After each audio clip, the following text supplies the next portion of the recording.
What are the biggest keys for Alabama to win the national championship on Monday night against Ohio State? Well, I think they, first off, need to look at doing, to their credit, what they did to start the Notre Dame game. Most of you probably haven't gone back and watched that game a ton. Maybe some of you Alabama fans have. What did you notice when they first started that game? It was a game that was never going to be in doubt, as it turns out. But what they did is they got multiple receivers involved very early on. It ended up being another star-studded performance for guys like Devontae Smith. But to start the game, they got Forrestall involved. They got Billingsley involved. Jalen Waddle could be back in this game, and now we're talking about the key for this game. You get him involved. John Mechie is a constant threat. Najee Harris, extremely adept as a pass catcher out of the backfield. And then you got a guy like Slade Bolden that also got involved early. When you get those guys involved, I mean, those are, 1, 2, 3, 4, I think I named like 6 or 7 guys. Then Devontae Smith is added into the equation instead of being leaned on to catch 15 or 17 balls in order to win a game. And he can do it, don't get me wrong. But when you start varying the tempo early on, like Alabama's known to do, and you also start some diversity in your receiving core early in the game, that's how you get to the end of the first quarter, and you look at the quickie stat sheet they hand out in the press box, and it says, wow, man, Alabama's already got 5 receivers with at least 1 reception. That's a good sign. That's a really good sign if you can pull that off. And Alabama, not only can they, I mean, they have done it all year. So really, I'm not asking them to do anything they haven't already done.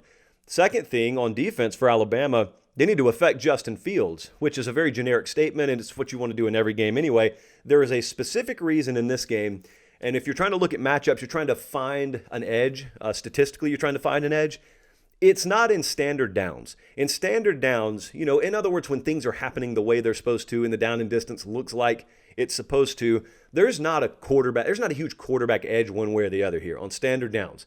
I know you may like the athleticism of Justin Fields more, or you may like the cerebral nature of Mac Jones more. The point is, if you were to have to offer me one, or you and I were drafting, I'd just say, hey, take your pick. I'll take the one that's left over. I'd be fine either way.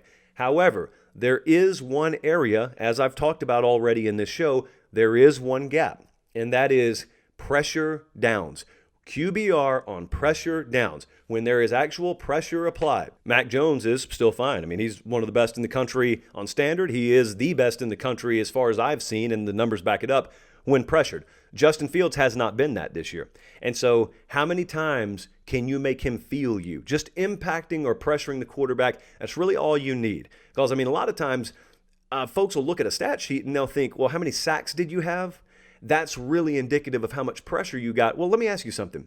What's better? Is it better to sack the quarterback or to affect the quarterback? I know that sounds like a trick question. It's really not, though. I mean, what would you rather have happen? So let's say it's 1st and 10, and you sack Justin Fields. And so now it's 2nd and 15. Would you rather have that, or would you rather have affected him? And you may be thinking, well, I'd rather sack him. Well, that's cool, but I didn't tell you what the outcome of you affecting him was. What if you affected him and you made him step up in the pocket and then you kind of brushed by his right arm, but it was enough to throw the trajectory of a pass off, and it gets tipped in the air by Christian Harris and then into the waiting arms of Brian Branch. It's an interception, gets returned for 20 yards and a touchdown. Well, all of a sudden, the affecting the quarterback was a lot more than sacking the quarterback, as it turns out. And so I'm not predicting that, although if it happens, I absolutely will claim I did. But I can assure you, on the Ohio State side of things, they are going to be very liberal with their amount of deep shots taken against you. They've watched the same film a lot of us have. Alabama's secondary can be vulnerable. It can be had in the middle. They can be had deep, and Ohio State's going to test that, as they should. They got the arm strength and talent at quarterback, and they got the depth at wide receiver and the speed to do that. On your end, because you know that's coming, you're going to have opportunities to not only, get hands on Justin Fields and maybe hit Justin Fields, but you're going to have a chance to affect him. Those are longer developing plays. Ohio State's got a very good offensive line. Alabama's got some pretty good pass rushers, especially on those types of downs. Affect him.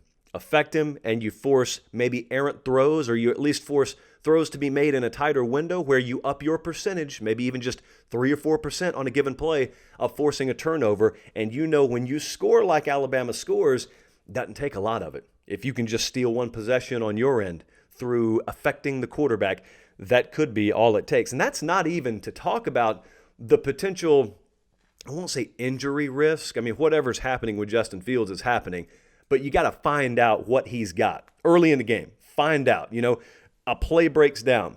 He's in a situation where he'd normally run and dive and fall forward for a first down. How does he handle himself? At that point, it won't be about what a doctor's told him he could do. It won't be about, what he's been shot up with or anything like that. It'll just be about instinct. The player's instinct, in this case, Justin Fields' instincts, how he handles himself. That'll tell you, if you're an Ohio State fan or an Alabama fan, everything you need to know.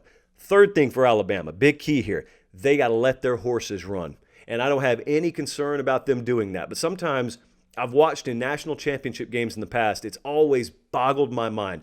A team that's good enough to get to a championship game all of a sudden thinks they have to change their formula to win, and what got them there is not good enough once they get there. And so you'll watch teams overthink the room, and you'll see an offensive coordinator, for example, think that just because I've got all these plays on my play sheet, I got to call all of them. And so you got a superstar wide receiver on the field, and you got an future all-pro caliber running back on the field, and instead you're throwing to like the fourth option at receiver on a critical third down, and he drops the ball because he's the fourth option at wide receiver on a critical third down. I've seen that stuff happen. You've seen it happen. Devontae Smith is the best player in college football.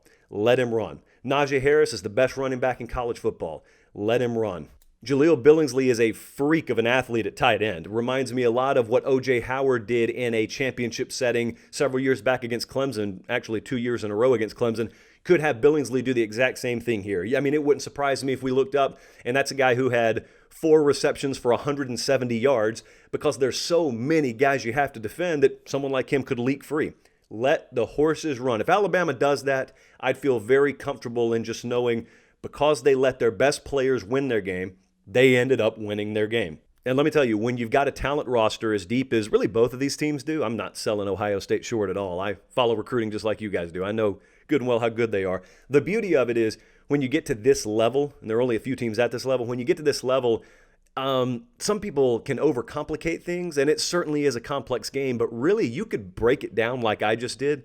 You got the best players in the world, just let them go play. I mean, if you told them only that, they could probably formulate their own game plan in about 15 minutes with each other and take your headset off. You can just sit there and cross your arms and watch, and they'd be pretty darn good. So those are the biggest keys there for Alabama.